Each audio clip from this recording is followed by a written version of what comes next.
Sí, ahora sí. Perfecto.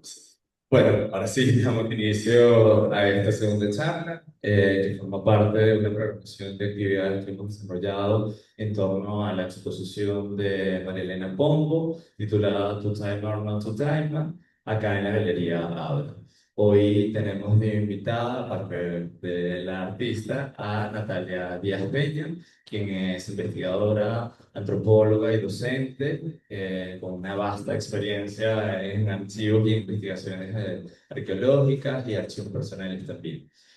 Hoy van a estar conversando un poco sobre, bueno, el sitio arqueológico Time and Time y además, bueno, ver un poco la relación entre el arte y la antropología, la arqueología también, cómo convergen, cómo forman parte de esos registros que, bueno, van generando patrimonio, memoria y cultura. Entonces, bueno, nada, les doy la bienvenida a ambas y bueno, damos inicio a esta conversación.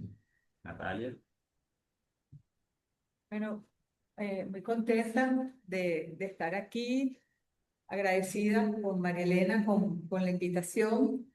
Eh, este, este conversatorio creo que hay que darle un homenaje a lo que es el papel de la educación, ¿no? De cómo la educación puede, la importancia que tiene en el hecho artístico.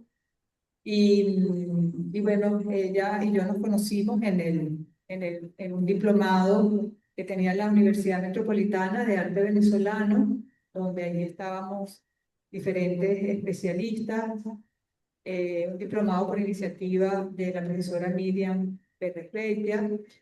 Y bueno, en el aporte de María Elena fue muy especial porque fue en pandemia y estaban estudiantes de diferentes partes del mundo y ella estaba desde Nueva York y bueno, ella particularmente se destacaba con sus intervenciones y sus preguntas y luego después de la clase seguimos en contacto y bueno, para mí de verdad es muy emocionante porque el conocimiento de las sociedades originarias es un ámbito del saber muy solitario. eh, es prácticamente, bueno, sí, es muy solitario. Entonces, bueno, yo creo que la dinámica que hemos establecido hoy, vamos a, a compartir con ustedes eh, algunos de los tópicos que yo creo que fueron, que le marcaron a María Elena desde el punto de vista de lo que es el tiempo prehispánico de Venezuela. Ella, bueno, va a hablar particularmente luego del desarrollo de su obra. Mi aporte es compartir con ustedes esos contenidos que yo creo que a ella le llamaron la atención y específicamente ella ha hecho dos exposiciones basadas en eso o dos temas, ¿no? Porque ha tenido varias exposiciones, ella ya hablará, pero tienen que ver con lo que es el tiempo del paleoindio en Venezuela y el tiempo del mesoindio, ¿no? Entonces, bueno, vamos a comenzar a explicarles cuáles son estos tres grandes tiempos en Venezuela, de cómo se ha dividido, cómo se estudia, es una manera de cómo se estudia el tiempo prehispánico de Venezuela. Y vamos a comenzar con un documental que resume lo que fue el trabajo de José María Cruz en Taima y lo que significó ese hallazgo dentro del universo científico del poblamiento del hombre americano. No sé si Marilena quiere decir algo o comenzamos con la proyección y... Sí, puedo, bueno, saludar. Muchas gracias al equipo de Abra por crear este espacio y bueno, muchas gracias Natalia. Sabes que para mí eres como una gran inspiración, influencia. Para mí esa clase fue como una clase súper emocionante. Me acuerdo que estaba estudiando con mi hermano y con una muy buena amiga y estaban ellos en Alemania, yo en Nueva York y no sé, fue como un proceso muy interesante porque empezamos a tener un grupo de WhatsApp los tres como intercambiando fuentes y en verdad todas las clases fueron muy interesantes, pero creo que la tuya particularmente nos marcó muchísimo porque es una manera totalmente distinta de aproximarse a la historia, son aprendizajes que no teníamos y creo que tienes que resetear un poco tu cerebro, ¿no? Para poder abrirte a estas informaciones. Y bueno, muy emocionada de que tengamos esta conversación hoy y de poder compartir este documental que nos mostraste también en la clase. Ok. Aquí. Creo que ya podemos ponerlo, Gabriel y Luis.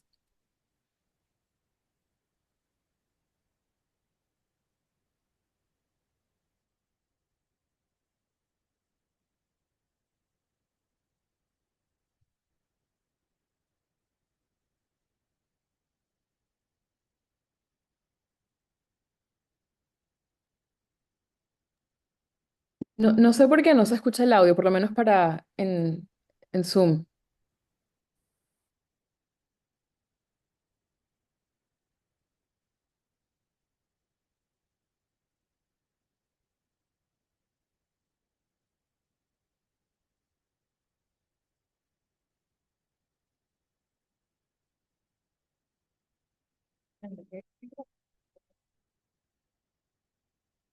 ¿Y ahora? Ahora sí.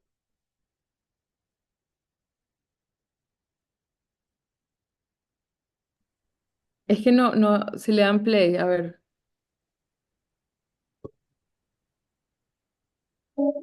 Sí, ya.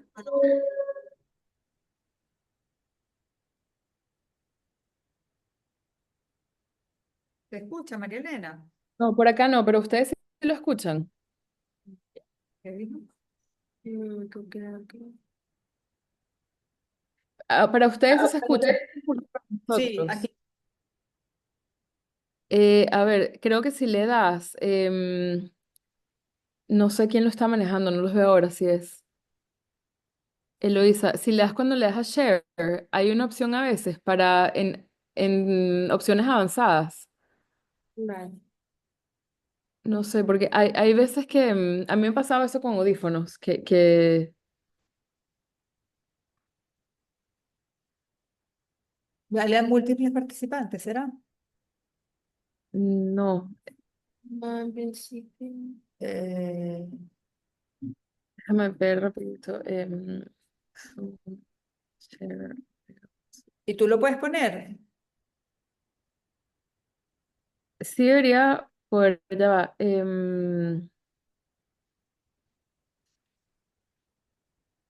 Déjame Bien. probar yo. Ya va.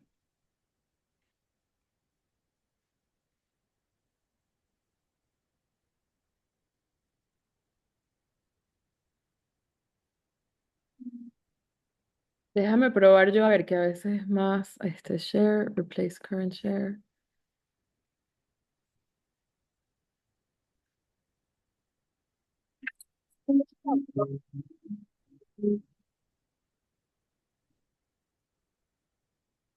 ¿Escuchan el audio o no? A ti sí.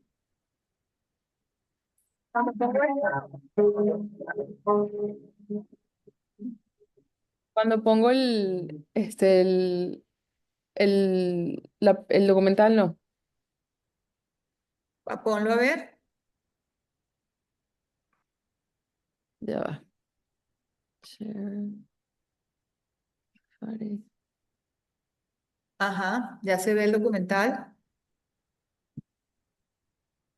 No se escucha.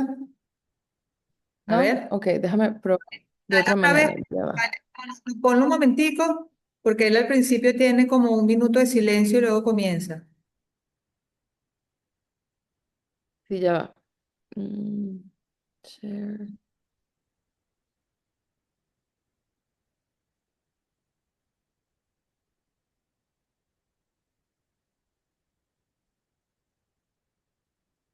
¿Y ahora?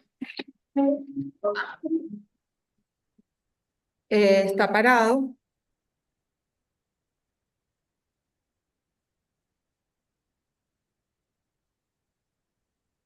Ponlo como estaba al principio. Ok, ya va. Full screen. Theater mode.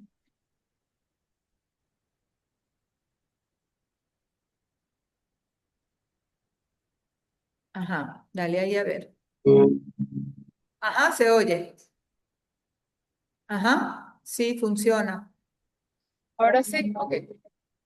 Sí, pero dale play. Pero, o sea, no está dándole. Está Está parado. ajá, Es que no, creo que está como con delay. con delay. Sí. Ah.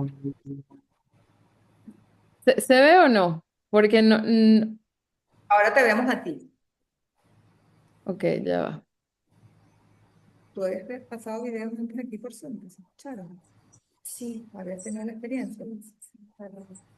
Sí, en principio lo proyectas y ya. Bueno, no sé.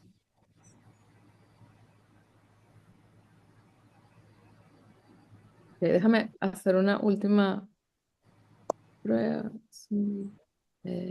Share. Advance video.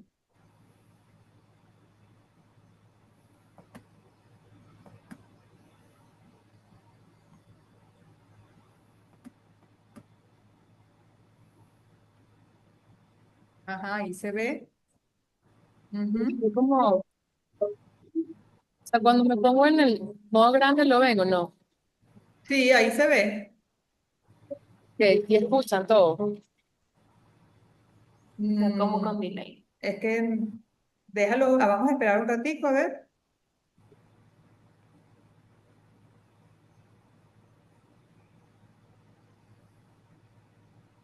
No, pero no está corriendo. No está corriendo.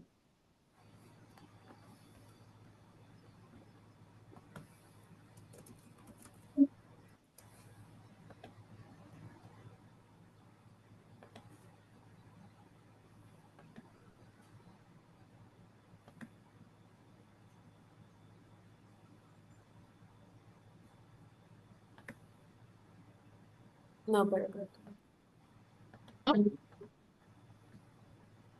No, bueno, entonces si no vamos si no podemos, Ya, déjame.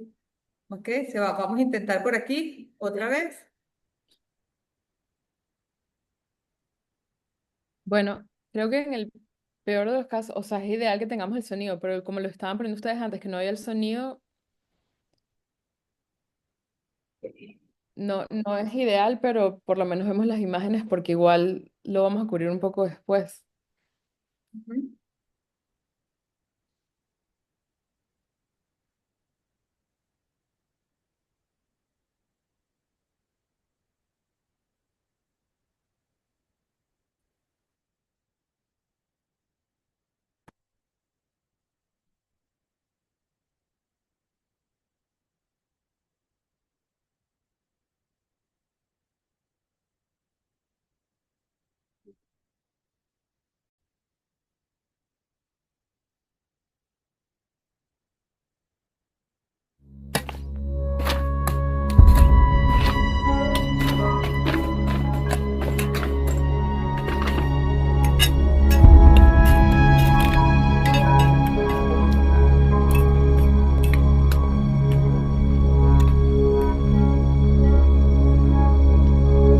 ¿Tal ahora?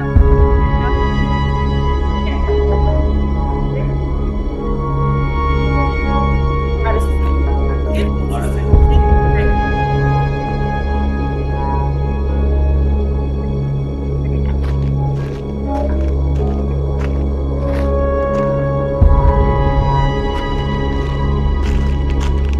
Podemos ser más grande para los que están.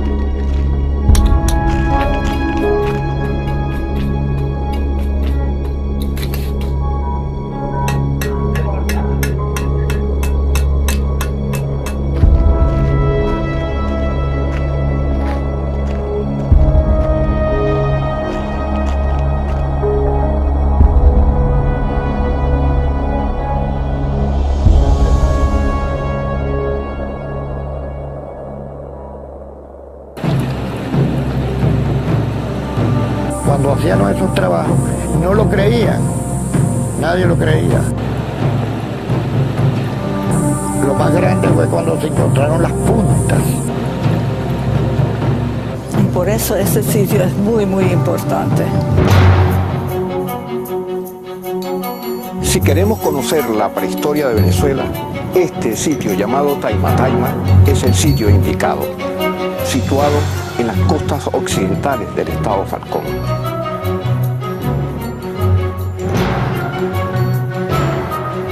Este vasto territorio fue explorado por el arqueólogo José María Cruz hace ya 40 años. Esta camioneta acompañó a José María Cruz en sus expediciones por toda Venezuela.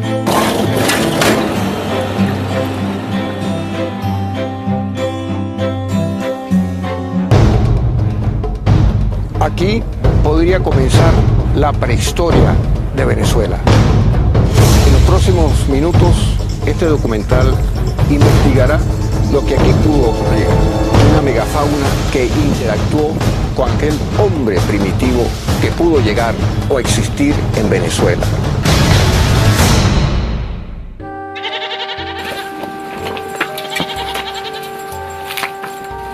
Taymatayma es descubierto a finales de la década de los 50, a principios de la década de los 60.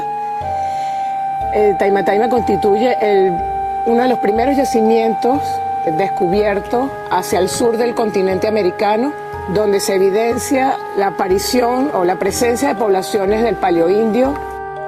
El Paleoindio es definido como un periodo cronológico que está alrededor de los 12 a los 14.000 años antes del presente, donde se supone que habían poblaciones que subsistían de la cacería de grandes animales.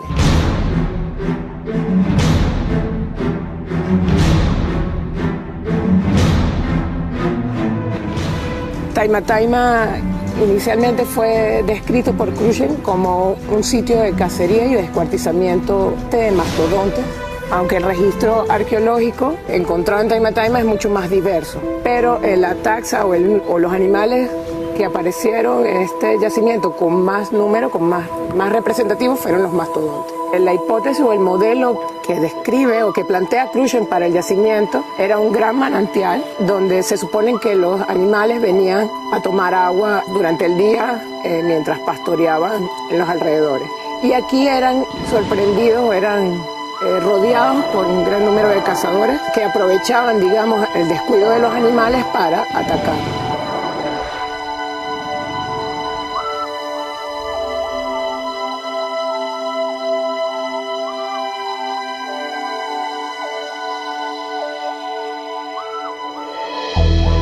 A mediados del siglo, en la década de los 50, la discusión estaba centrada sobre el tema del poblamiento temprano, la llegada del hombre al continente americano.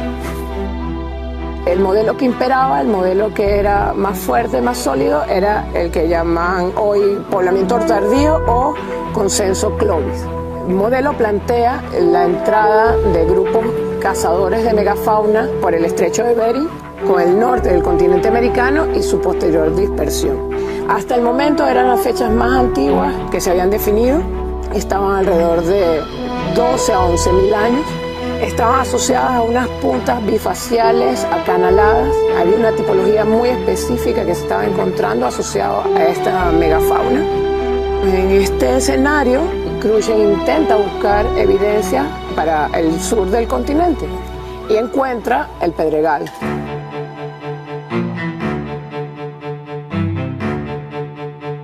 El Pedregal cuestiona el modelo porque se supone que para la época todo lo que aparecía tenía que ser pre-Clovis o descendiente tipológicamente de Clovis. Pedregal está ubicada hacia la costa occidental del estado Falcón.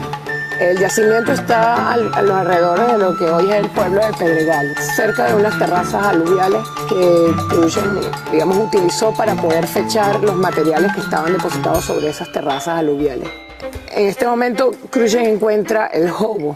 El jobo es una punta totalmente diferente a lo que hasta ahora se había reconocido tipológicamente como artefacto que pudiera estar asociado con la cacería de grandes mastodontes y con estas poblaciones que venían mirando desde el norte del continente americano. Paralelamente estaban apareciendo otros yacimientos en el sur del continente americano, por ejemplo Monteverde en Chile, que es otro yacimiento que arrojó evidencias muy importantes, arrojó además secuencias de fechas muy contundentes, muy sólidas, tanto como las de Taima Taima. Y en este momento aparece el planteamiento del modelo de poblamiento temprano, que es un modelo que básicamente sale de las evidencias que estaban apareciendo alternas a Clovis para el sur del continente.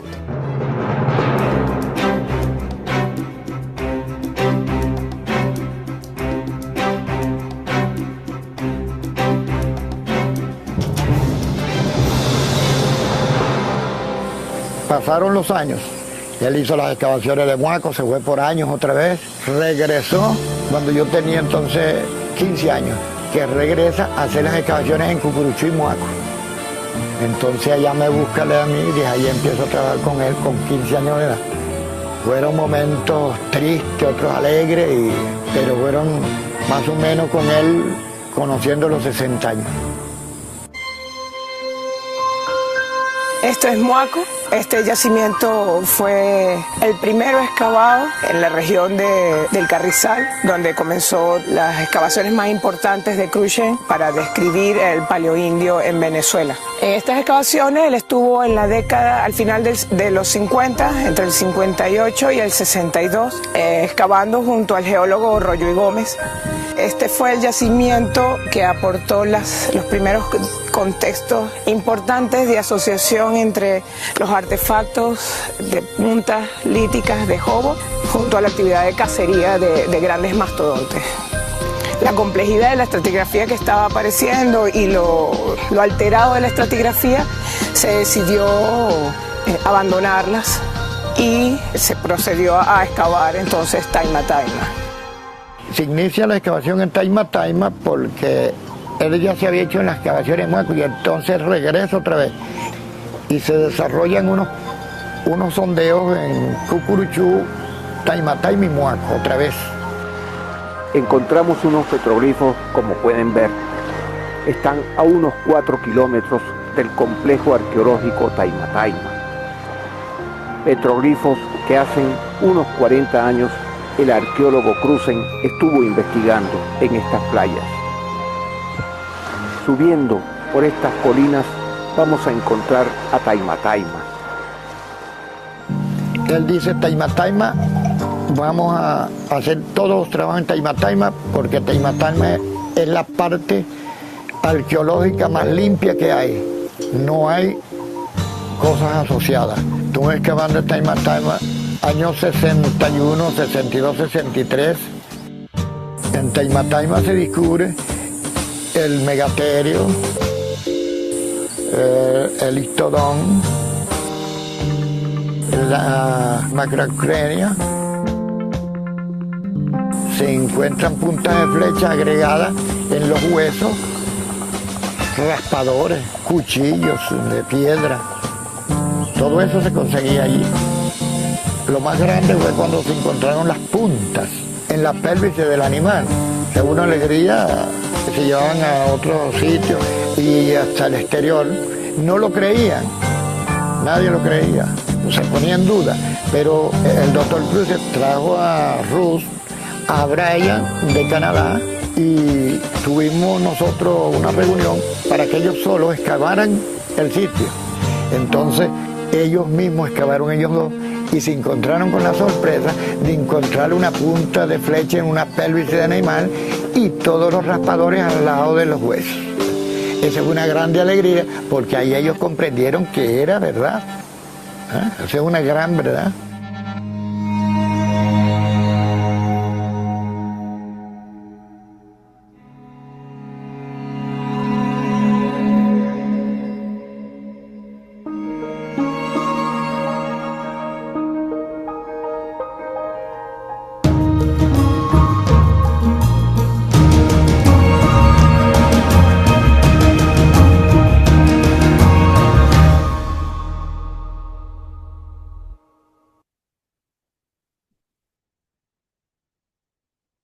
Bueno, como pueden ver, Taima Taima es súper importante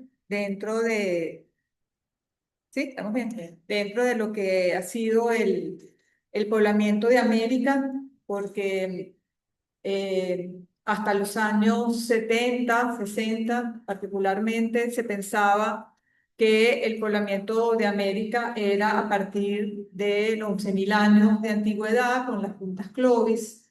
Eso era una teoría muy aceptada en Estados, sobre todo porque, y además eran por fogones, ¿no? Entonces, a José María Cruz, estando ya aquí, siendo director del Museo de Ciencias, le dan el dato de que hay unos fósiles grandes de megafauna, y él comienza a investigar allí en Falcón y se encuentra, como dice allí en el video, unas primeras puntas líticas, ¿no? Eh, Esas puntas líticas que son las puntas Jobo, bueno, cambiaron totalmente la historia del poblamiento de Venezuela, ¿no? De Venezuela y de América, que es lo más importante. En esta lámina pueden ver las diferencias desde el punto de vista de formas, ¿no? De lo que es una punta Clovis y de lo que es una punta Jobo.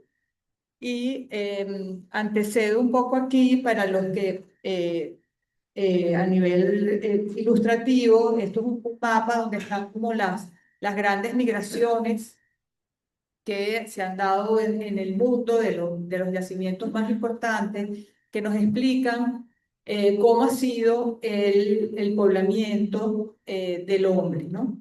En el caso de América, pues bueno, la teoría hasta ahora sigue siendo la más aceptada, es el poblamiento por el estrecho de Bering. Y cuando sucede entonces de nuevo la aparición de estas puntas Jobos en Taima, pues bueno, no se explicaban cómo era eso de que en Venezuela estaban unos testimonios muchísimo más antiguos que las Clovis de Estados Unidos, ¿no? Eso ha permitido dividir también el tiempo prehispánico, es una de las maneras como se estudia el tiempo prehispánico de Venezuela, en estos 4 grandes tiempos, que es el paleoindio, con una datación de 14.000 años de antigüedad, gracias al yacimiento de Taima. Y el paleoindio se considera un momento histórico de bandas de cazadores que seguían a grandes animales y vivían de la cacería. Y luego, bueno, estaría el mesoindio, que, bueno, ya hay un cambio climático que se da en América, que permite, hay todo un movimiento poblacional que comienza a vivir en las costas de Venezuela en un proceso de alimentación por recolección, pero ya asentados en un solo lugar, donde ahí también se consiguen algunos restos también de hallazgos de viviendas. Y luego el neoindio, que es ya donde comienza a haber agricultura y de allí ya comienza también la producción de cerámica. En el caso del paleoindio, es importante que tengan conciencia que estamos hablando de 14.000 años, o sea, son 140 siglos, de los cuales nosotros solemos estudiar y nos suelen enseñar solamente 5 siglos de nuestra historia, que es a partir del descubrimiento de América, ¿no? Entonces, bueno, es una reflexión que es bien importante que nos llevemos de aquí, y por eso yo de verdad premio a María Elena de que ella haya tenido interés en desarrollar una obra a partir de un momento no solamente que forma parte de nuestra historia, sino que además dentro del mundo de la arqueología significó el cambio de lo que fue el poblamiento del hombre en América. Bueno, aquí en este mapa quise mostrarles, estos son los principales sitios donde se han encontrado testimonios del tiempo del paleoindio en Venezuela. En Falcón, bueno, tiene liderazgo porque las propias características del suelo seco hacen que se conserve muchísimo mejor el material. Vale la pena destacar que allí en Falcón hay también un museo de sitio que se está estudiando todo lo que es anterior a la presencia humana, que lo está liderando un científico de apellido Carrillo. Y bueno, aquí pueden ver a nivel de dibujo las principales herramientas que se han dado, que se han encontrado allí en Taima Taima. Y bueno, desde el punto de vista, si lo llevamos al punto de vista del dibujo, pues bueno, son nuestras primeras referencias artísticas como venezolanos, ¿no?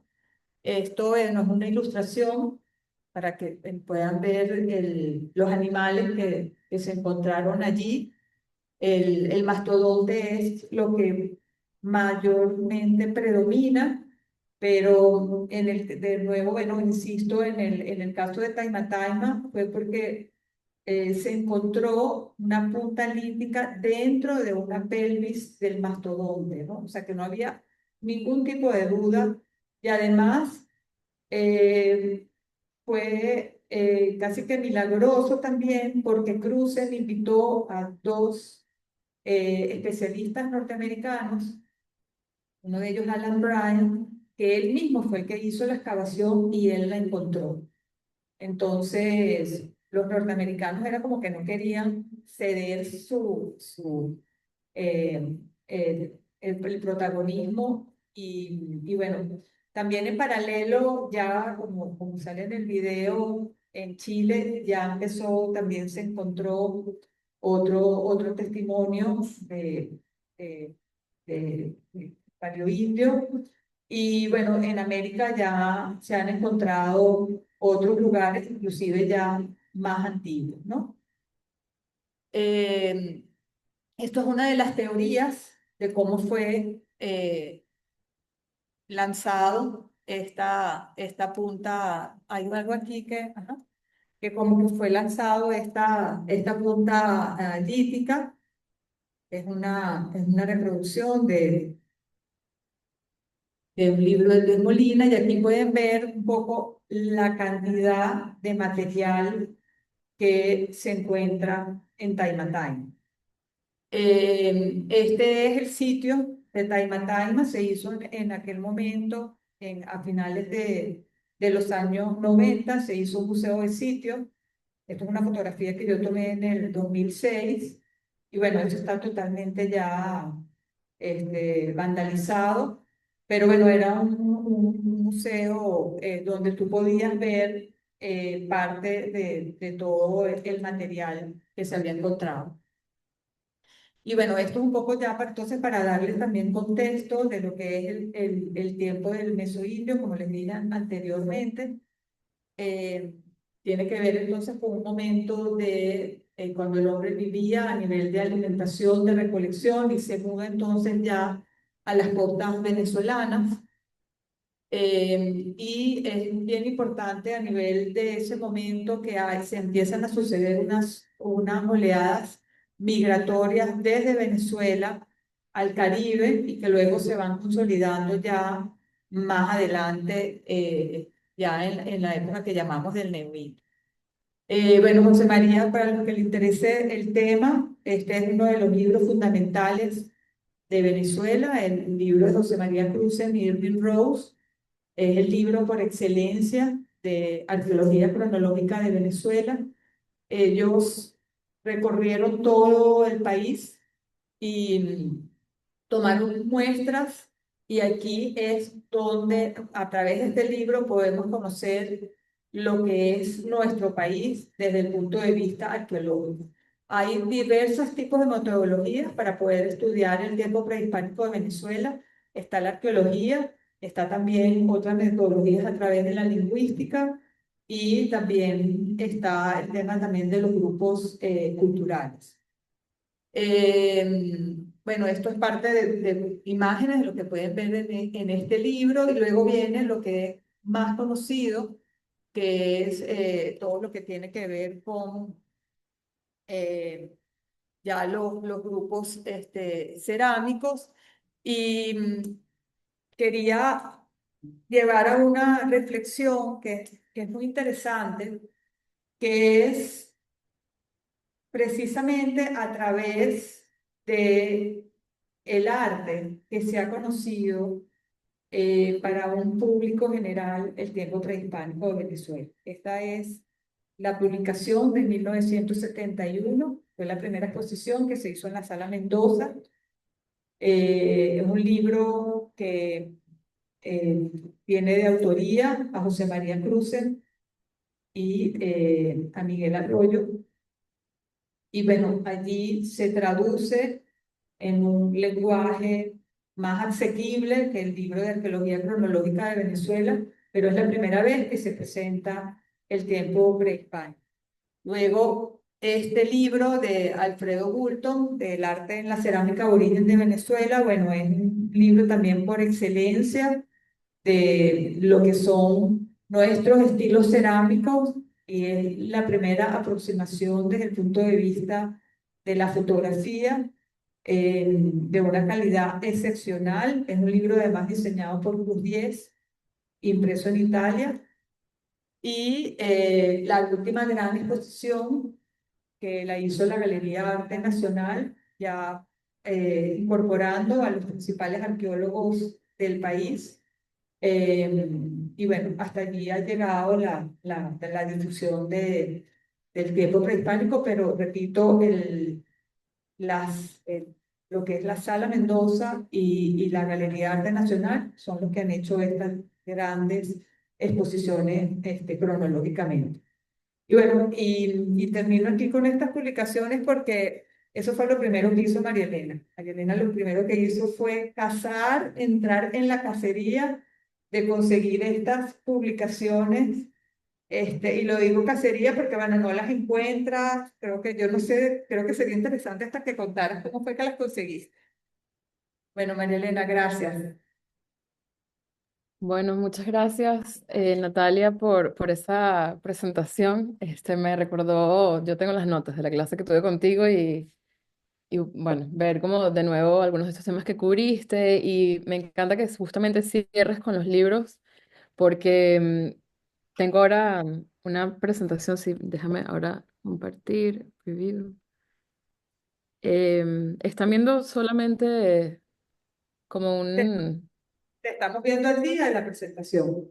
ok, es como unas algas, ¿no? Unas conchas y tal.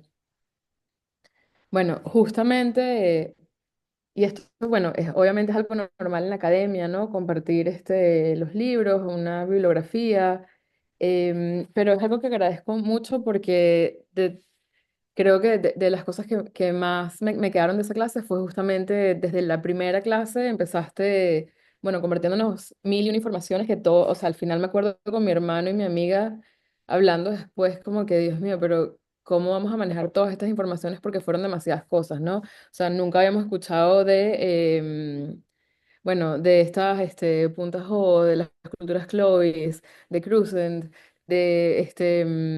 bueno, de Rooks, Alan Bryan, no sé qué, o sea, mil y un cosas, y empezar, bueno, ¿cómo podemos manejar esto? Me da risa porque justamente tenía acá al lado mío, ¿no? Como los libros acá de las cerámicas. Tengo otro que, bueno, justamente luego, como que ese año, mi hermano me regaló de Navidad, uno de petroglifos en Venezuela, que también fue algo que la página que abrí no tiene como imágenes, ¿no? Y bueno, el que para mí fue como el libro más interesante que nos recomendaste en la clase fue este libro de Vestigios de la Atlántida, ¿no? De este señor, Rafael Rafael. Requena. Sí, en el que, y digo eso también porque, a ver, Natalia tiene una investigación súper interesante de la de Valencia y ella simplemente pudo habernos, como hacen muchas personas, habernos hablado. Simplemente como que, bueno, investiguen si quieren, pero compartiendo, ¿sabes?, las investigaciones de muchísimas otras personas, ¿no? Este para mí fue como impresionante porque, bueno, para quien no conozca, y Natalia, me puedes corregir, pero este señor era un médico de salud y en los años 30 él como por hobby. Iba como por el lago de Valencia a conseguir artefactos, también cráneos, restos. Y bueno, todo lo que consiguió en su mente era como tan avanzado que él dijo que eso, que había conseguido la Atlantis. Y está todo este libro dedicado a Gómez explicando todo este tema, ¿no? Entonces, bueno, como digo, para mí fue como un reset, ¿no? Esta clase. Em, Pongo esta imagen acá un poco extraña, pero bueno, es como una imagen de la traducción del Popol Vuh y creo que fue como me llevo acá porque es un poco la importancia de estudiar nuestras propias culturas, ¿no? Yo me acuerdo en quinto año de bachillerato en el colegio en castellano, pasamos todo un trimestre estudiando el Popol Vuh y me acuerdo que para mí se sintió como algo muy violento porque era algo muy interesante, pero todos estos nombres eran como súper raros, o sea, yo no entendía, y me acuerdo que me pareció como una experiencia como súper extraña y súper desconectada, que bueno, años después he vuelto a ella y he dicho que qué interesante, pero creo que siempre en su momento me quedé con ganas de lo que tuvimos luego en la clase contigo, Natalia, ¿no?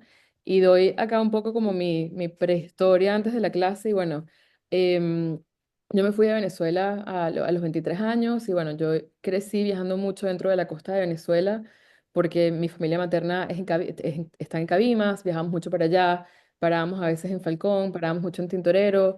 Luego por unos años mi papá estuvo trabajando en Puerto La Cruz y también íbamos mucho para allá. Exploramos también como Monaga, Sucre, todas estas partes.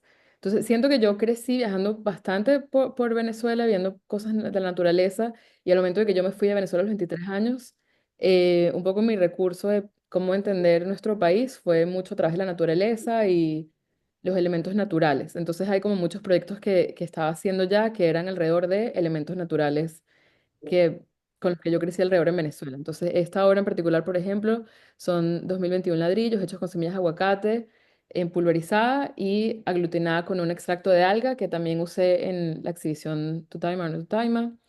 Esta otra es una instalación que hice acá en Nueva York también, son telas teñidas con semillas de aguacate.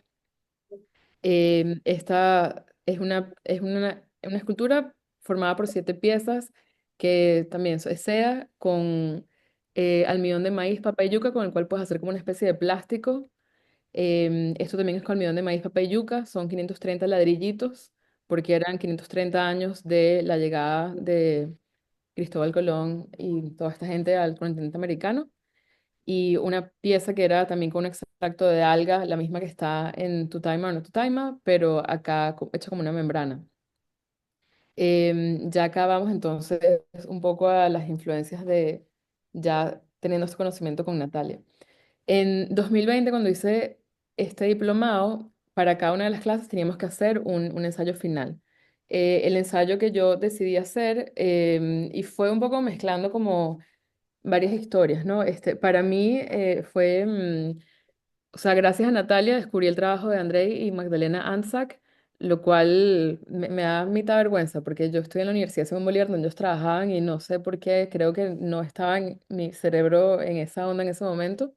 Y es algo que me arrepiento, ¿no? Porque pude haber tomado una clase con ellos, pero bueno, no me tocaba. Me tocó años después ya con Natalia.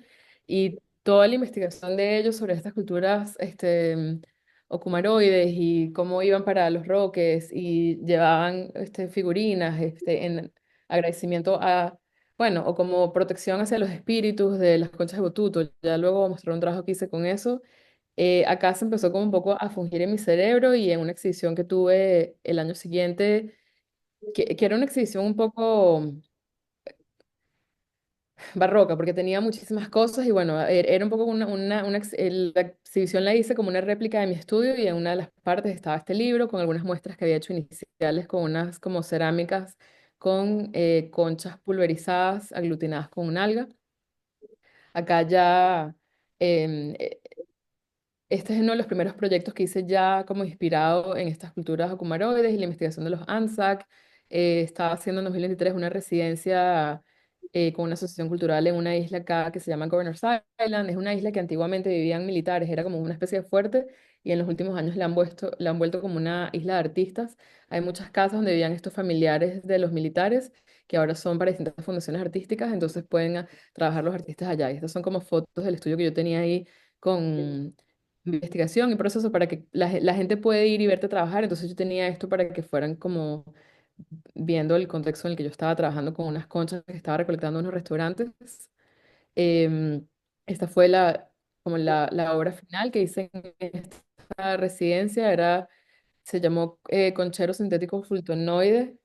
Em, la idea era crear como una réplica, una abstracción de estos concheros que hay en Los Roques, obviamente distinta, a menor escala, pero fueron todas conchas que recopilé en restaurantes a lo largo de como un mes en Nueva York. Y bueno, fue todo un proceso súper tedioso de lavarlas, organizarlas y bueno, ver cómo las iba a organizar para crear un poco esta sensación. Y bueno, yo nunca he visto estos concheros, los he visto nada más en videos en YouTube, y bueno, y fotos y tal, pero los videos son impresionantes porque ves a la gente caminando, entonces quería un poco replicar esta sensación, ¿no? De caminar alrededor de estas conchas que son más grandes que tú.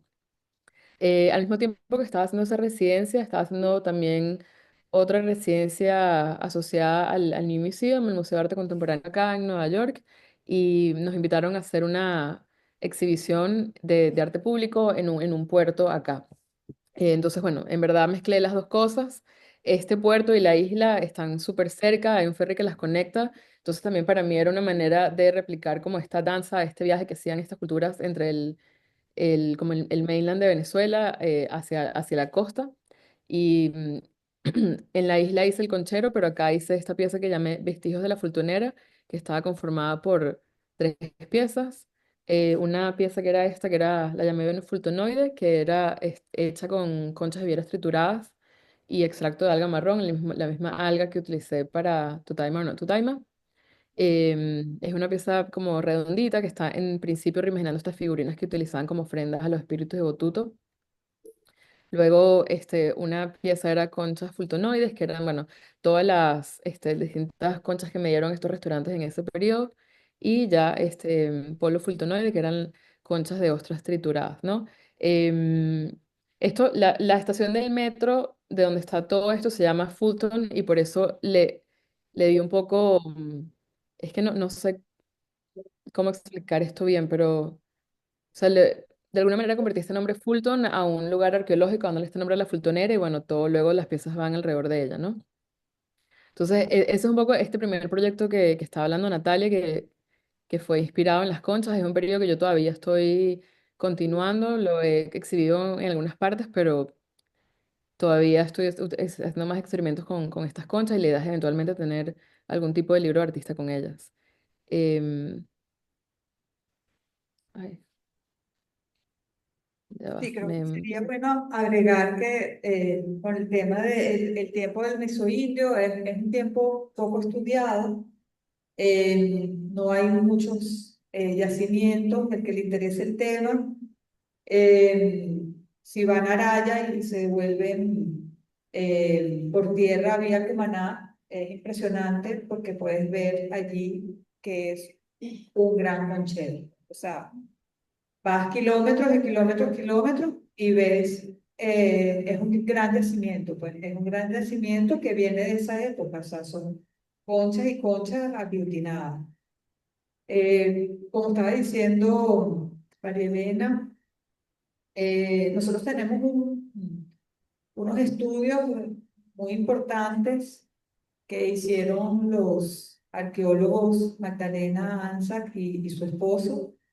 Eh, Ellos ya no están en Venezuela, pero lo hicieron, la gran colección está en la Universidad Simón Bolívar y pertenece ya a la época del neoindio, en una época más temprana, pero es muy relevante porque una de las sociedades más importantes del tiempo prehispánico de Venezuela son los valencioides. Los valencioides se ha comprobado que ellos viajaban a los Roques a extraer la proteína de los botutos. Ellos se llevaban la proteína y eso generó un cambio poblacional porque tuvieron una nueva ingesta y es una de las sociedades más grandes pues a nivel de antropología física.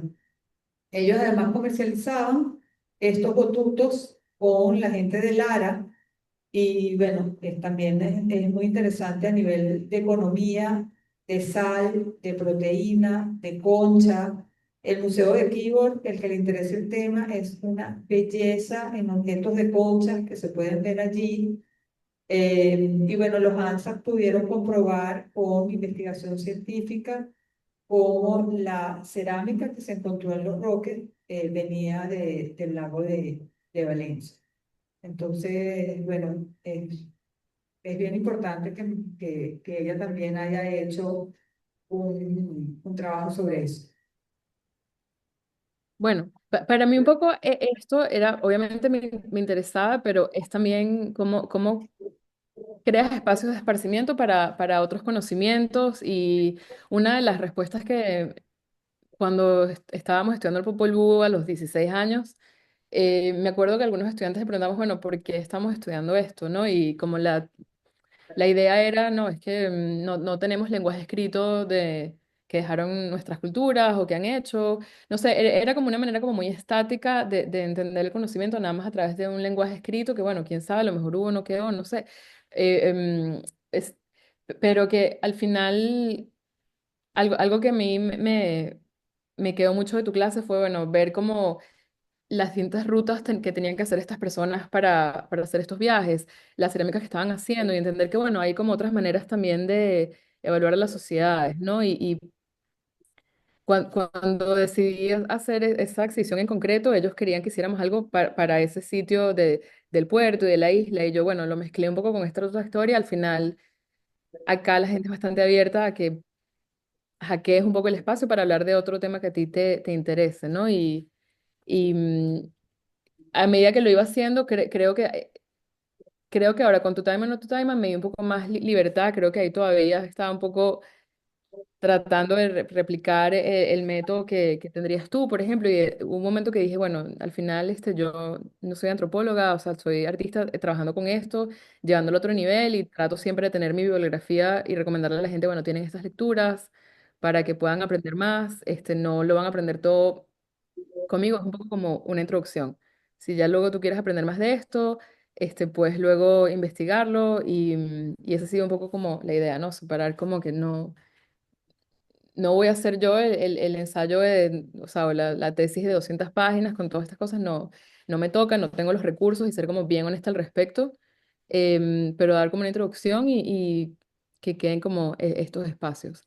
Que, bueno, justamente voy a posar unas fotos como muy, muy rápido porque hay personas que están conectadas que no están en Caracas, pero fue algo que traté de hacer en esta exhibición de Tu Time or No Tu Time.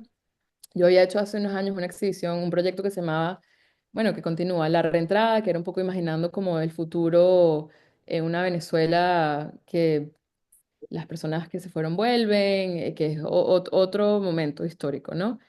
Y le di como ese nombre que no es retorno, que sería la palabra, sino una palabra un poco imaginada, ¿no? En este caso estaba buscando como que, bueno, ¿cuál nombre le damos a este periodo que estamos viviendo, que es de fluctuación? Y en una conversación con mis papás surgió como pausa, me gustó, yo les dije, ah, mira, como Taima, y ahí fue como que, ah, mira, Taima, y empezamos a hablar, y fue como muy bonito porque mi mamá también como es de Zulia, ella estudió arquitectura en la Universidad de Zulia, hizo muchos proyectos también de campo en Falcón y luego como en su grupo de WhatsApp con sus amigos de la universidad, miran, alguien conoce Time a Time, resulta que había gente que había hecho proyectos con Crucial.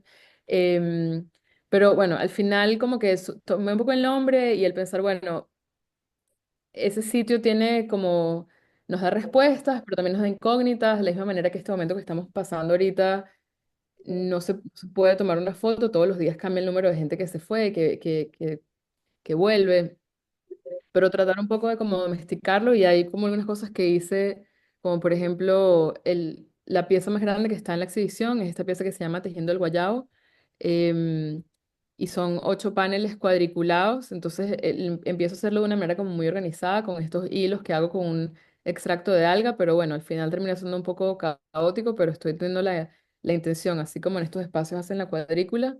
Y bueno, también tener, acá están más fotos de los hilos y tener también como mis artefactos de archivo, ¿no? Estos hilos yo los hice con un extracto de alga que mezclé con semillas de aguacate que herví en distintas aguas de distintas partes del mundo, que me mandó gente que está en la diáspora, pero también gente en Venezuela. Entonces, bueno, una de las cajas con las que me llegó, luego algunas de las botellas de agua, que también ahí tuve que hacer una decisión ejecutiva.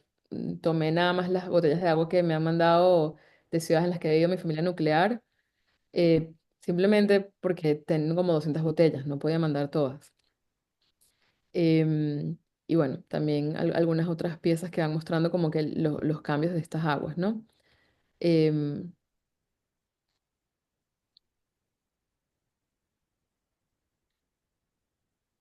y bueno, los videos, ya, stop share. Em, pero bueno, quería solo como compartir un poco, ¿no? Como este proyecto previo que había estado inspirado también por este otro tema que había aprendido en la clase con Natalia, proyectos previos que eran como un poco más abiertos y ya como había influenciado un poco como todo este aprendizaje sobre Taima Taima en este proyecto en particular. No, y a mí particularmente me pareció, estando aquí en la exposición, porque bueno, para mí Taima Taima es un sitio paleontológico por excelencia, o sea, es algo que me ha marcado profesionalmente, es bueno, de mis sitios preferidos. Pero claro, al estar aquí, ver también tu reflexión que tiene que ver con la taima, hay un video que tiene que ver con el juego del béisbol, pues, sabes, nunca me había puesto como a pensar en eso, en el tema lúdico y de cómo la vida está llena de muchos significados siempre, ¿no? Y luego también que efectivamente Taima Taima es un sitio de llegada, ¿no? De estas bandas cazadores que eran nómadas y que tú también de alguna manera llevas aquí, o sea, no, de alguna manera no, presentas el tema de la migración como un punto focal, ¿no? Y todo vamos a decir, de estos 140 siglos, o sea, tenemos prácticamente, yo diría que 125 siglos que estuvimos todo el tiempo migrando por el mundo. O sea, entonces es muy poco el tiempo que tenemos asentados en un solo lugar y bueno, y de nuevo está el tema de la migración, ¿no? Que ya como sociedades constituidas, que bueno, pues obviamente tiene otras connotaciones sociales, psicológicas y económicas, pero prácticamente hasta el Mesoindio, estamos hablando de hasta 5.000 años de antigüedad, pues estábamos en una perenne migración constante, movimiento constante. Sí, tal cual, estoy tratando de ver si consigo, ok, sí. Em, Voy a compartir algo, ya va, que lo pensé ahora. Sí, justamente me acuerdo que fue una de las como conclusiones cuando nos estabas hablando de Time a Time, a pensar, bueno, sí, siempre han habido estos movimientos que tal cual como dices, tienen otras implicaciones porque ya al momento que somos como naciones-estados con distintas sociedades es diferente, ¿no? Pero creo que te da como otra perspectiva y esto ya lo comparto, es otro proyecto, pero el año pasado hice una residencia en un sitio acá como cerca de Albany, muy en el norte de Nueva York, y hay como estos fósiles de estromatolitos que fueron de las primeras formas de vida, ¿no? Que nos dieron oxígeno. Y esto es el fondo de un océano cuando Nueva York estaba en el trópico. Claro, hace como casi 500 millones de años, ¿no? Pero pensar en esta idea que, bueno, incluso la Tierra como que ha migrado de alguna manera como que, bueno, esto es un proyecto que está todavía para mí, mm, o sea, está gestándose, no lo he enseñado, nada, simplemente fui, em, se me va ahora la palabra en español, como los rubbings estos con el carbón, que esto también lo supe por ti, Natalia, o sea, cómo hacen para los petroglifos que ponen un papel con un carbón y una esponja, pero ¿cómo es el nombre de esto? Sí, bueno, es el tema del grabado. De, Ajá, el de- grabado. Entonces, grabar sí, estas cosas y pensar, bueno, también la Tierra se ha movido, ¿no? Es otras, otras razones en otras instancias de tiempo, ¿no? Em, pero sí, y tal cual como dices, que para ti, claro, Taima, me acuerdo cuando nos estabas hablando de eso, yo pensaba, pero ¿por qué se llama así, no? Y fue una cosa que me tomó como varios años como investigarlo, así desde la distancia. Hay un libro que está como, me consiguió una amiga acá, que bueno, hablé con ella la semana pasada, me lo consiguió en una biblioteca acá de la universidad donde ella hizo su doctorado.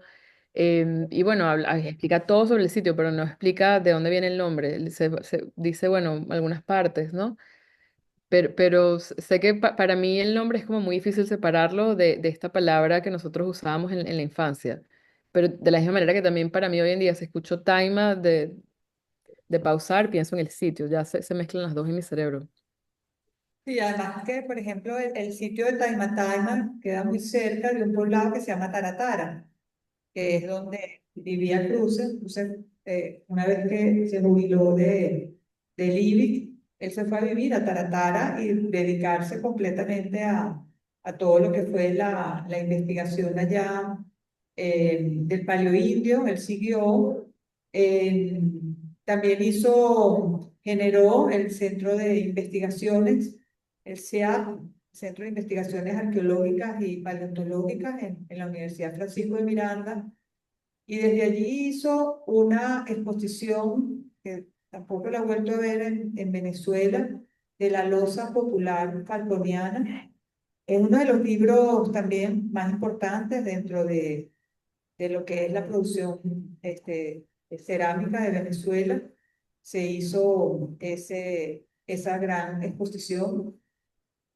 Bueno, aquí acaba de llegar Miriam Merrisbeitia, María Elena, que fue, la mencioné al principio de cuando comenzamos, porque bueno, ella fue la creadora del diplomado de arte venezolano en la Universidad Metropolitana, y es la razón por la que María Elena y yo nos conocimos.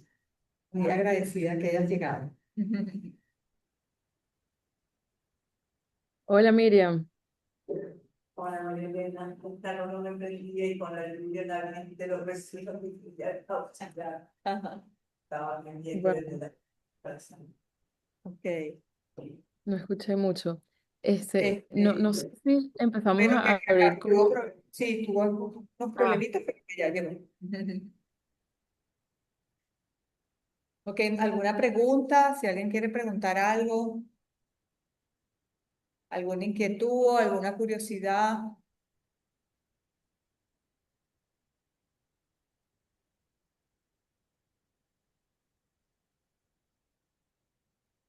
¿Cuándo iniciaron esto? ¿Hace cuánto tiempo estás trabajando en este proyecto? María Elena, preguntan por aquí que desde hace cuánto tiempo tienes trabajando en este proyecto. bueno, primero empecé en 2018 a recopilar estas aguas. em, Y en principio hice otros proyectos con estas aguas, más utilizándolas para teñir textiles. Mm, Era otro proyecto con otro nombre y igual había como un enfoque hacia el tema diáspora, pero no era el eje central porque creo que no me sentía como haciendo como un proyecto tan personal. Entonces eso era como un poco un secreto. Estaba dicho, pero de una manera entre líneas. Pero desde el 2018 empecé a... a Sí. recopilar estas aguas, hacer experimentos con ellas. Luego, en 2019, empecé a experimentar con esta alga con la que se pueden hacer hilos y a pensar, bueno, puedo hacerlos, pero son recetas como muy difíciles de estabilizar y creo que fue como 2023 que ya pensé el nombre y bueno, ha sido así como por partes, que trabajo, bueno, creo que es normal para todo el mundo trabajar así, pero en mi caso trabajo muchísimo así, como que van siendo como por partes los proyectos y ya luego tienen sentido en algún día. Tiene Ajá, que ver una pregunta de Benjamin Chávez, sí, por aquí llegó una pregunta también, que las fibras que haces con aguacate y algas que se parecen a los quipus de los incas prehispánicos, que también son una forma de escritura. que si habías, si tiene alguna conexión, si habías pensado en eso, en ese tema con tus nudos. Sí, sí lo he pensado, no hay una conexión y no hay como un deseo de replicar eso porque, bueno, no es una cultura a la que yo formo parte, pero sí, obviamente, sí me lo han comentado acá en Estados Unidos como personas que sí vienen no sé, de Chile o de Perú, y bueno, hay muchos artistas hoy en día que también están usando eso como reinterpretándolos. Para mí es un poco accidental. Yo en verdad nunca estoy muy segura de cómo se va a terminar viendo mi trabajo, porque lo más importante es como los materiales y los procesos que vaya a usar y luego voy entendiendo, bueno, cómo queda. Sí hay algunas informaciones y secretos de cómo están amarrados y cómo tal, pero son al final códigos como míos propios, ¿no? No son códigos como. Creo que los códigos que sí serían como para transmitir socialmente serían, bueno, hay una diferencia de tonos en los colores, que eso viene reflejado por las propiedades de cada agua que usé, que por eso está esta pieza con 26 oxidaciones en la columna. Ujú. Ok. Por ahí preguntan que cuál es el estado actual del sitio arqueológico y el museo. Bueno, yo en realidad no he ido últimamente, pero sí, o sea, me han comentado colegas de que, bueno, que el museo fue totalmente, todo lo que por lo menos fue la lona fue eh, destruido. Y bueno, y las colecciones deben estar preservadas en el SEAD, pues, en la sede de este centro de investigación, esperemos. Ujú. Em, Ajá, en ok. Yamil Sharif, ¿Qué hago? ¿Y qué hago aquí? Ajá, no, ya aquí se hay... puso para hablar. Ajá, sí, adelante, Hola, doctor. ¿qué tal? Quisiera, bueno, antes que nada felicitar a María Elena Pombo por esta muy inspiradora, digamos, información y a Natalia Díaz por toda la información que ha compartido, ¿no? Pero, y tengo una pregunta, o sea, las investigaciones de Cruchent que, bueno, que establecen antigüedades mucho mayores de poblamiento en Sudamérica con respecto a los vestigios más antiguos que se conocen en Norteamérica. Mi pregunta es si la teoría del poblamiento por el estrecho de Bering sigue siendo vigente o si pudiera haber algún otro tipo de hipótesis de que el poblamiento pudo haber venido por el sur, por la Antártida, de que si se ha podido, a lo mejor hubo poblaciones que vinieron desde África directamente a través de la Antártida hacia América del Sur, poblando Chile y luego poblando Venezuela. Es simplemente, bueno, una curiosidad, ¿sí? Dado que no hay vestigios tan antiguos en Norteamérica como los que se consiguen en Sudamérica, si eso pudiera ser una posibilidad. Bueno, en realidad nosotros tenemos, o sea, la teoría totalmente hoy aceptada es el poblamiento por el estrecho de Bering. Eso es un primer gran movimiento migratorio que se da de norte a sur. Y luego suceden una serie de cambios geográficos en América, como fue el surgimiento de la cordillera de los Andes. A partir del surgimiento de la cordillera de los Andes cambió, bueno, todo el continente, el movimiento de las aguas, y viene un segundo movimiento migratorio que es de sur a norte. No todo fue de sur a norte, pero hay un gran movimiento que viene por el río Amazonas que son los poblamientos ya de prácticamente del 2000 o 3000 antes de nuestra era, que comienza ese movimiento, vamos a decirlo, al revés. No significa que todo haya sido por ahí, porque nosotros en Venezuela tenemos tres grandes fachadas, que es la fachada del Caribe, la fachada de los Andes y la fachada amazónica. De la fachada amazónica es donde viene, como te digo, este segundo gran ola migratoria, pero también se generan movimientos migratorios por los Andes posteriores Y también tenemos lo que sucede en la costa del Caribe que viene desde Venezuela. Ahorita hay un arqueólogo que se llama Luis Lemoine, también asociado a la Universidad Simón Bolívar, que está haciendo estudios genéticos que a nivel de ADN, que va a dar nuevas luces de todos estos movimientos, porque bueno, muchos de todos estos teorías tienen que ver con asociaciones lingüísticas, tienen que ver con estudios arqueológicos, tienen que ver también con asociaciones de grupos culturales, pero definitivamente es el gran... De hecho, en esta semana, para que hubo un seminario sobre Rafael Requena, allí me encontré a Luis Lemois y él me dijo que hay algunos indicios por ADN eh, por el Pacífico, pero es un grupo pequeño. Entonces, pero si los grandes, vamos a decir, en las grandes teorías, sigue funcionando por el estrecho de Bering.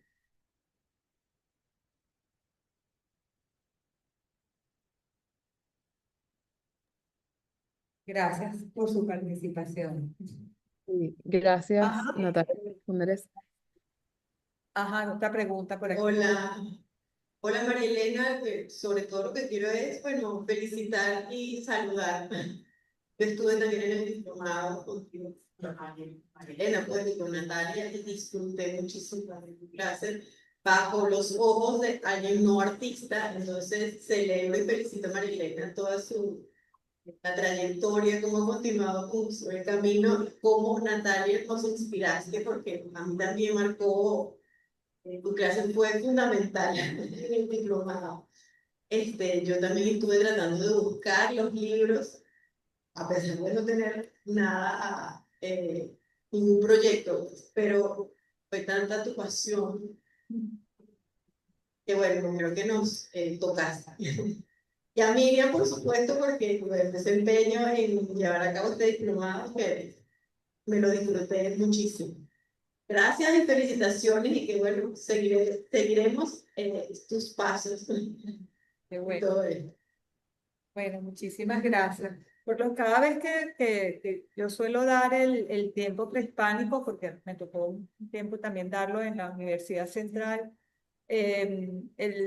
hay un resultado común que se genera como una alegría por la identidad venezolana. O sea, el descubrir que tienes un pasado, además larguísimo, pues, como les estoy diciendo, o sea, son 135 siglos, ¿no?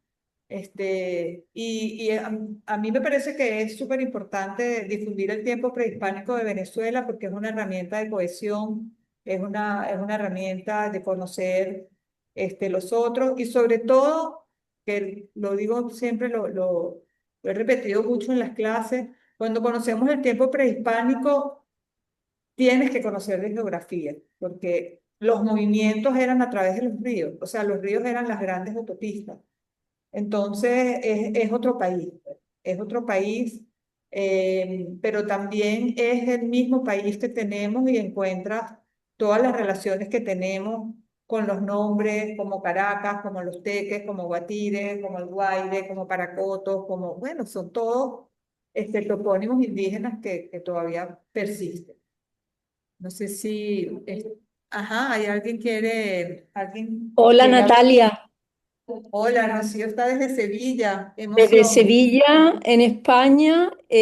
Nada, quería daros la enhorabuena a María Elena y a ti. Me ha parecido precioso el proyecto, interesantísimo. Yo no soy para nada, como tú sabes, conocedora de la arqueología y ni de la antropología, pero me ha parecido muy interesante y solo quería deciros que, como tú decías al inicio, la importancia de la educación, ¿no? A mí me maravilla cómo la educación es una semilla que se siembra en algún momento y que el fruto aparece, no sabemos cuándo ni cómo, ¿no? Pero que muchos años después pues María Elena haya elaborado este proyecto tan interesante, pues basado en algo que tú le contaste hace muchos años en una clase, ¿no? Eso me parece que es maravilloso y es mágico en la educación y os doy a las dos la enhorabuena, porque la verdad es que es muy conmovedor, ¿eh? Ay, muchísimas gracias, Lucía. Gracias. Sí, Mira, definitivamente la educación cambia vidas. ujú, así es. Compartí en el chat, y no escuché quién fue la persona que habló antes, que era también de la clase, pero bueno, qué chévere, porque tal cual como dices también, Rocío, sí, la educación es maravillosa, sobre todo cuando uno está eligiendo, y ocurrió algo muy bonito en esta clase, que bueno, luego habían unos chats de WhatsApp muy activos intercambiando recursos, ¿no? Em, no sé, los que están en Venezuela me imagino que conocen, está Libroria, fundado por Ignacio Alvarado, y él está también llevando un proyecto que es el Museo del Libro Venezolano en Venezuela, en San Román, pero también vende libros. Entonces yo con él he conseguido este libro La Margarita de Bulton y bueno, otros libros maravillosos. Entonces nada, es un buen recurso para quienes quieran buscar estos libros. Él quizás los tiene o los pueda ayudar a conseguirlos. De hecho, bueno, su hija Lorena Alvarado hizo una película bellísima también sobre como la cultura de los amantes de los libros en Venezuela que se llama Los Capítulos Perdidos. Compartí también en el chat. Y bueno, si no, para quienes están fuera de Venezuela, A-Books también puse la página web. También es como un súper buen recurso para conseguir libros súper raros. Marilena, Entonces, tengo aquí quería compartir. una pregunta de Manuel Ujú. Eduardo González, quien es Sí. artista y bueno, también un gran conocedor de archivos. Él te pregunta, ¿puedes compartir un poco más sobre el proceso de realización de los hilos de algas? Es interesante cómo la obra tiene una vinculación con la arqueología, pero los resultados parecieran ser más efímeros. Me hace pensar en otras posibilidades de lo arqueológico. Sí, bueno, sí, los hilos, a ver, yo tengo hilos que he hecho de estos desde el 2019, por ahí. Claro, no son miles de años, pero sí, son efímeros, cambian, reaccionan muchísimo al ambiente. De hecho, cuando empezó el montaje, estaban sudando muchísimo. Los que están allá en Venezuela pueden ver en el sitio, en el piso, hay como una marca, ¿no? Porque se montaron como cuando fue como Semana Santa y había muchísimo calor, sudan. Em, Justamente es como un poco esta imposibilidad de lo no efímero, ¿no? Al final todo termina siendo efímero y cómo hacemos el registro de lo que es efímero era un poco la idea. Y en Taima Taima, el sitio arqueológico, en otros sitios arqueológicos hemos encontrado algunas pistas, algunas cosas, pero no se consigue todo, ¿no? Al final todo termina siendo efímero y cómo haces este registro. Entonces un poco es lo efímero como estrategia, ¿no? De recordar que todo lo es. Ujú. También tienes otra pregunta de Fabiola Sí, De, López. Fa- de Ajá. Fabiola, a ver, considero que tu trabajo es específico en los sitios y usa materia orgánica, está curiosa, sí, si lo veo como adyacente al land art. Y sí, sí, lo veo totalmente como un land art desplazado. ¿Cómo dicen en español? El land art, el arte del... No sé, también, yo siempre lo escucho como land arts. Sí, ¿verdad? Em, Sí. Bueno, pero sí, o sea, para mí sí, mi trabajo es eso, no lo digo porque, bueno, no sé si me toca a mí decirlo, pero bueno, esta pieza que les mostré antes en una fábrica concreto, para mí es una especie de un land art urbano, y esto también, y hubo otras piezas que hice el año pasado que eran haciendo hilos, pero en esta oportunidad con tierra del Ávila, con agua del Caribe, con sal de las Pumaraguas en Falcón y con arena de los médanos de Coro. Son unos land art, pero desplazados, diaspóricos, si quisiera usar palabras que de moda, pero es cierto, pero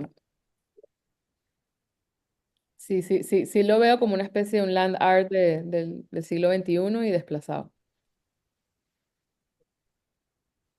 Bueno, ¿alguna otra pregunta? ¿Alguna otra intervención?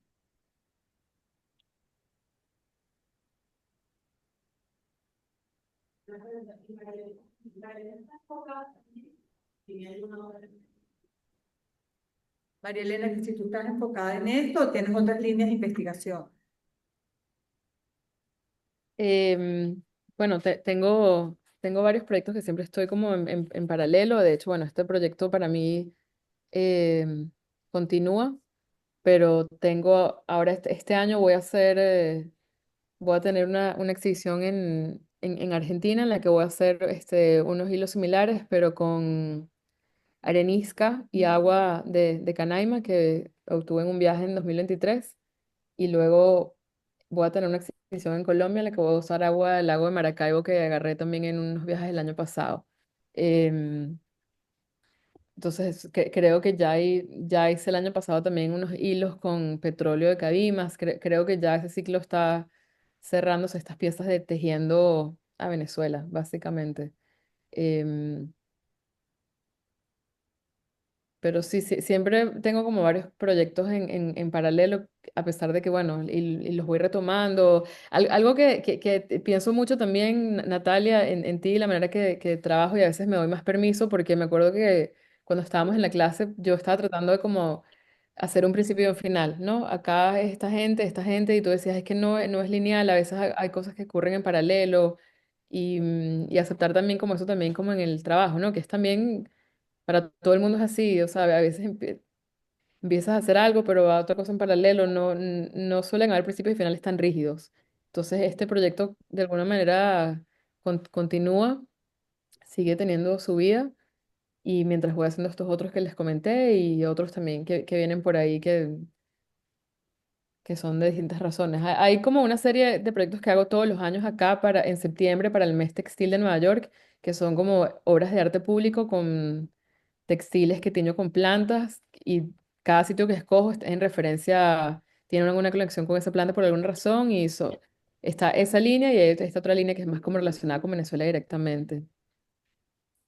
Em, bueno, dice acá Camil Bello. em, ¿Cómo aprendo a trabajar, mezclar los materiales? Em, Poco a poco, por muchos años. Yo empecé primero a trabajar con tintes naturales en 2013, y luego empecé a experimentar ya con estos disciplinas que llaman como biomateriales, que es hacer como hilos y plásticos a base de algas, de almidones. Eso fue como desde el 2019, y todo el tiempo estoy como experimentando, probando.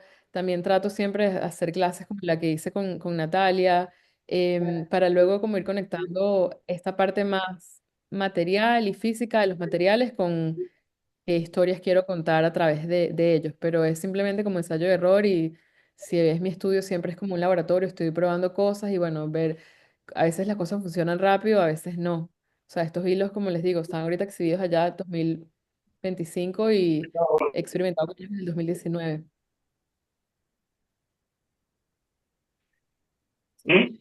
El tema de lineal es algo muy interesante porque efectivamente la temporalidad, nosotros todavía tenemos poblaciones indígenas que viven en modos de producción, no totalmente del modo del mesoindio, pero los guaraos antes que hicieran las represas prácticamente vivían en un modo de producción de recolección, sin agricultura. O sea, ya obviamente tienen un contacto de comercio, pero antes de la represa, que creo que fue como en los años 40, era una población que vivía totalmente increíble, pues, o sea, en un modo de producción de hace 5.000 años.